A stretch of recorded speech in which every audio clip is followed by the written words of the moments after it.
Listen to this episode. If you have ever heard the business advice, sell the solution, not the product, you're like, well, my product isn't actually solving a major problem. How do I utilize that for my business? Today, we are answering the question of how do I market a product that doesn't directly solve a problem?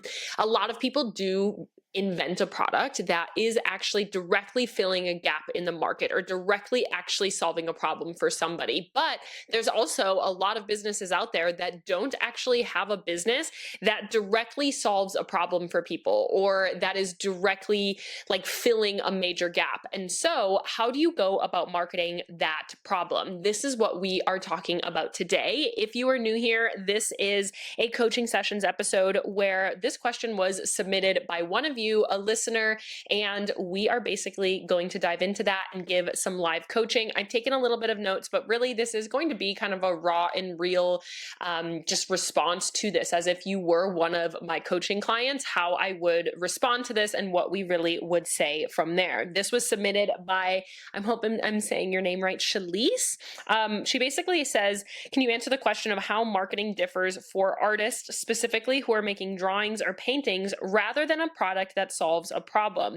And I'm really here to tell you that it isn't actually that different. And we're going to dive in to why it isn't that different, what you actually can do, some tangible content that you could be posting in order to do this. And I understand what you're saying 100% is that art itself doesn't actually feel like it is solving a problem for people, but it might not feel like that because you are creating it. You're just creating it. You're not saying, oh, this is going to make somebody feel this way, or this is going to solve this certain problem for them, because it doesn't feel like it. However, every single purchase does solve a problem to some extent. And it doesn't have to be a like logical, factual problem. It is actually fulfilling more emotional desires, which can relate to a problem. We're going to dive in to what this really looks like. First things first, I just want to acknowledge anybody that is new here. Hello, welcome. My name is Madison Page. I am the host of the Small Business Growth Podcast.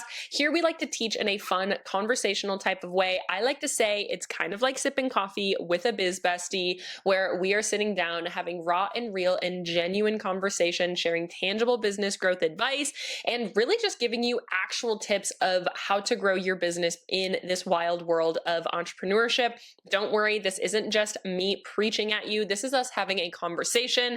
If you want to continue this conversation, gain more insight, get some support, we also have a free business community that is called the Small Business Cafe, where we can actually sit and have these conversations in real life, at least online. Maybe we'll do a meetup someday, but you can click the link in the show notes and have raw and real conversation with business owners, gain a community, as well as get more support from me. It's called the Small Business Cafe. You can click the link in the show notes and join it there. But without further ado, let's talk about this. Now, I know that a very common marketing advice that you hear is sell the solution to a problem. Like, you need to talk about the benefits. You need to talk about the solutions. You can't just be selling a product. However, some products in general can feel like that is not the case. That can't happen. This doesn't just have to be for artists or painters or drawings or things like that. But if you really think about it, a lot of clothing is not actually solving a certain problem. A lot of jewelry isn't actually solving a certain problem. There are a lot of products out there that don't actually have a tangible benefit to them. Yes, of course, skincare has a tangible benefit.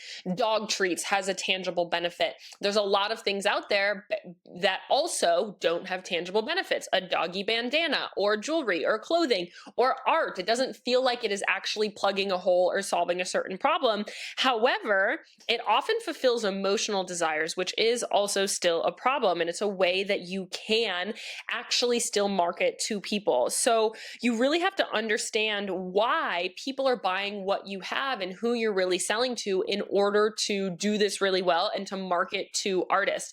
Now, artists in general, yes, just to answer your question directly, Shalise, the marketing is a little bit different. What that marketing really is we have to spin it more from the style, the aesthetic, and the personal brand behind the artist. And that's something that we'll talk about today, because that is something that you definitely do really need to dive into, is deeper into that personal brand, because they really are buying you. They're buying your style, they're buying your art, and they want it in within their home, but you really are still solving a problem for some people. You are providing an emotional benefit. You are fulfilling making their home feel more like home. You're making their home be like commemorate a certain area or a certain thing, because a lot of times art is either people buy art or drawings or something like that for a feeling. They are buying because it speaks to them in some way, it reminds them of something, or it provides them some sort of inspiration in some element. So for example, like clothing, again, and people have enough clothing. You aren't selling a piece of clothing to actually solve a specific need a lot of times, unless you need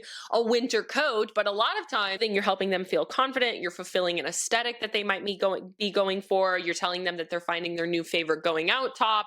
Maybe you are actually solving the problem of just wanting to have a certain style. This is the perfect, coastal cowgirl t-shirt or whatever that might look like, but your clothing doesn't have an actual problem that you are solving. But instead, what we're doing is we are filling the gap with what your outfit is actually doing for them. For art, it can be commemorating your favorite place, it can be making your home feel more like you, it can be having like that dopamine decor vibe.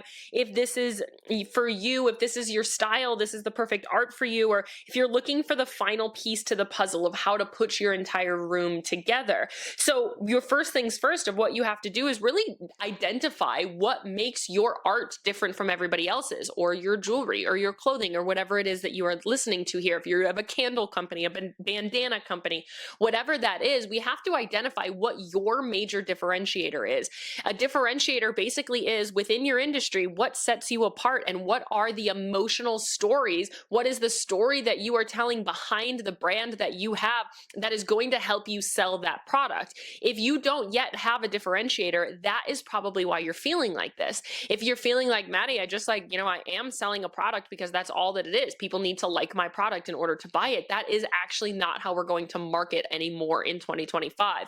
What we have to do is identify what is the emotion behind actually buying. What is your art going to signify? How are they going to feel when they put it on their body? Emotional drivers behind these purchases can be things like self-expression, they can be identity, it can be status, it can be sentimental value, it can be beauty and inspiration, making them feel happy, making them feel confident.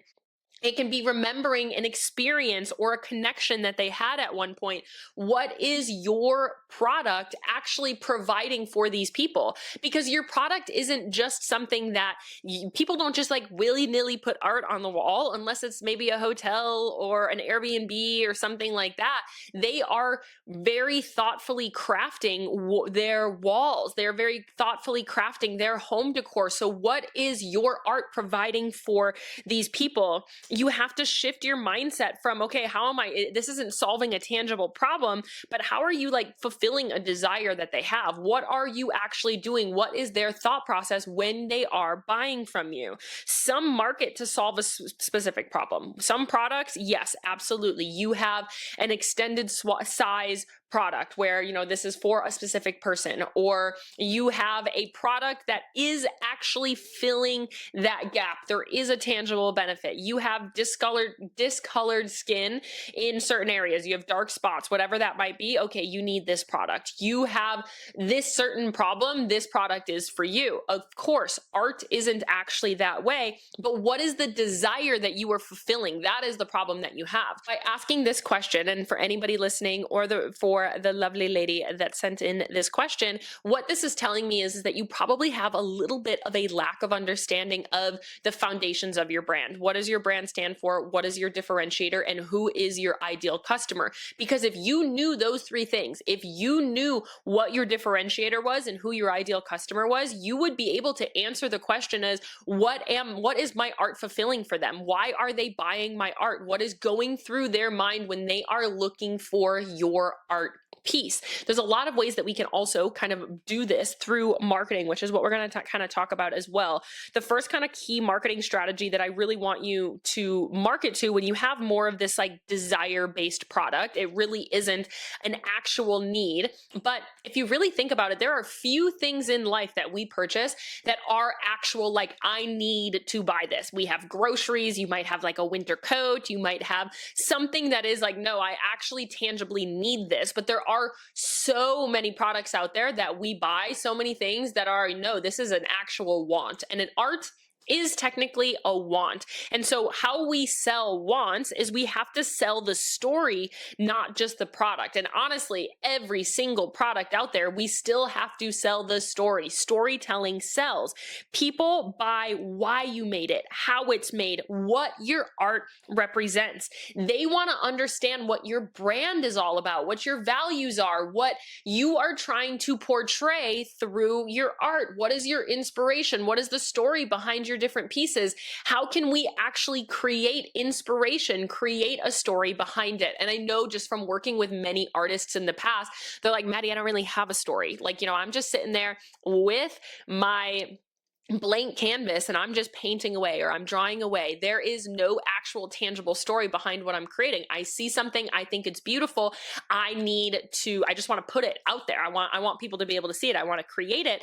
But what you have to do is you have to realize that that is not how people buy. People aren't just buying because they love what you have. Of course, some people might. However, how we actually are creating a product and a brand is creating a story behind it. So if you don't have a story, if you don't have an inspiration, if you don't actually have a message behind your art, you need to create it.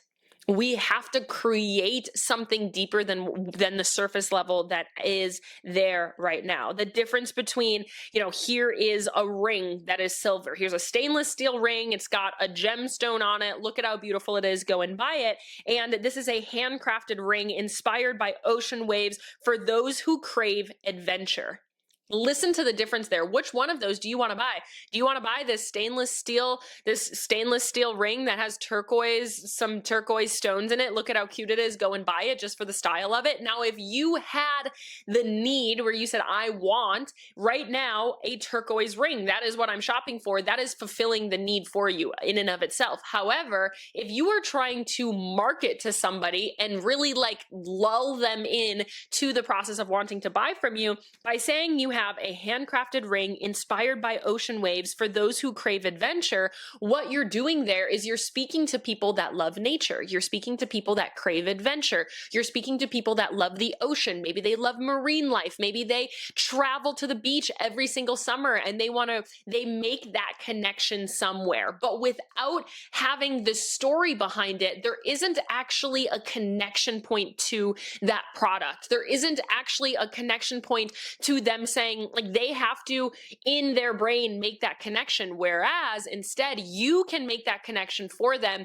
which actually makes the right person called in to that product. So instead of focusing on this is our product, this is what it's all about, go and buy it, you are going to try to evoke emotion, evoke connection, have some sort of story behind your marketing. So the second major strategy here is focusing on emotion in your marketing instead of just selling that product. So we're selling the story, we're selling the emotion, we're showcasing how your product is going to make people feel or enhance their life when they own it.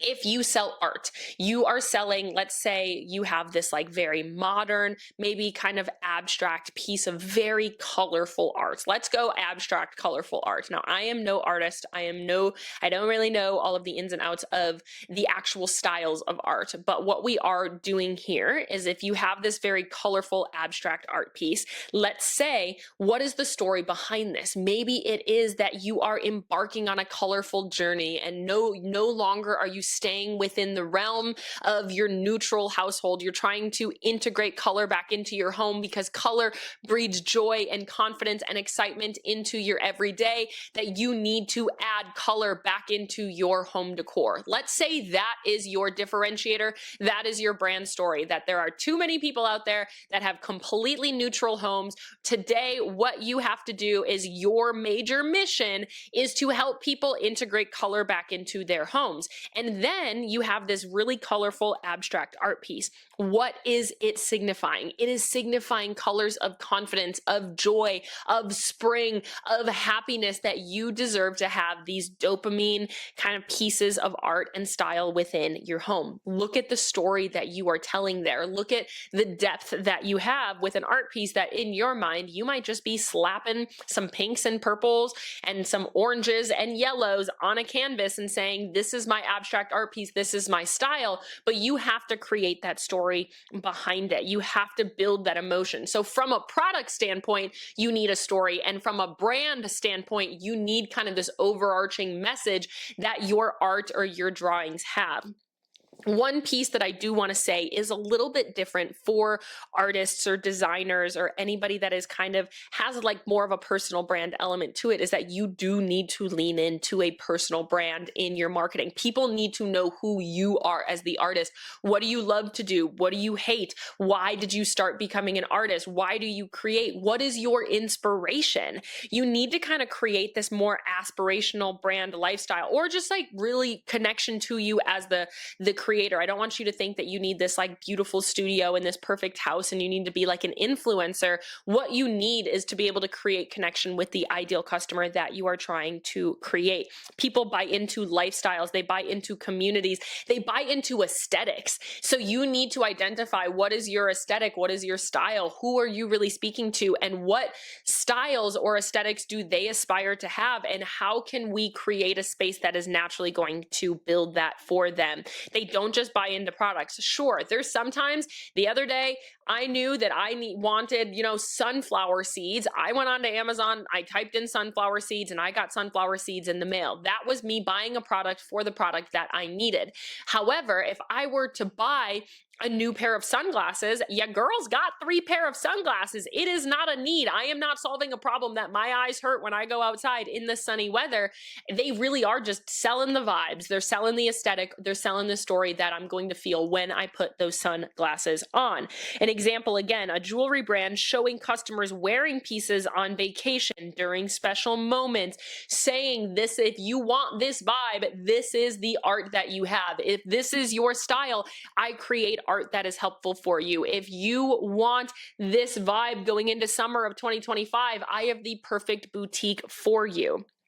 Everything else in marketing really remains the same. And honestly, no matter what your product is, we're selling the story. No matter what your product is, we are selling emotion. We have to evoke emotion. No matter what your product is, we do want some sort of personal brand side. I think the biggest difference between a brand that has a tangible product, like a tangible kind of benefit to their product, and a brand that doesn't, that might be more of an emotional fulfillment purchase, is the side of personal branding. When you are an artist or you are a designer, even if you're an interior designer, if you are an artist of any kind, if you're a lash tech, if you're a photographer, you are selling a side of your personal brand, of who you are as a person. And so yes, as an artist, especially for the person that did initially ask this question, you do need people to know who you are and kind of lean into that personal brand more than somebody that's just selling something that's a little bit more general, or as more of like that startup kind of brand mentality that's away from who they are.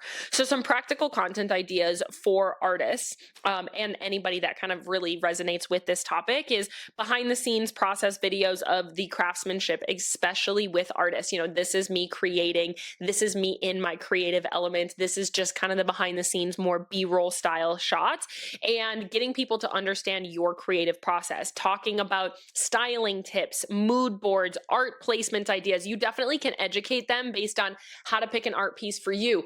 Also, creating content that is around the message that your brand has. So again, if we're going back to that colorful modern art, you would be creating content around how art with color, or integrating color back into your home, and what the tangible benefits of that is going to be. So if you don't have a tangible benefit, you are choosing the tangible benefit that your art is adding. You are choosing the story that your art decides to have, that your product, that you are deciding that it does have. And people can choose to assimilate to that story or not. If they just like the style, they can buy it for the style as well. You can talk about the inspiration versus the real piece that you created. Take a picture. This is the inspiration. This is the real piece. People love to see, again, that story. Why did you create it? Add that personal story in it. What was going through your head when you created it? And again, if you don't have that, we need to create it. We need to just make something up sometimes, because story, emotion, connection sells. Another thing is what is a case study of somebody that came to you? They said that they really wanted something like this. They wanted it to have this style. They wanted it to represent this.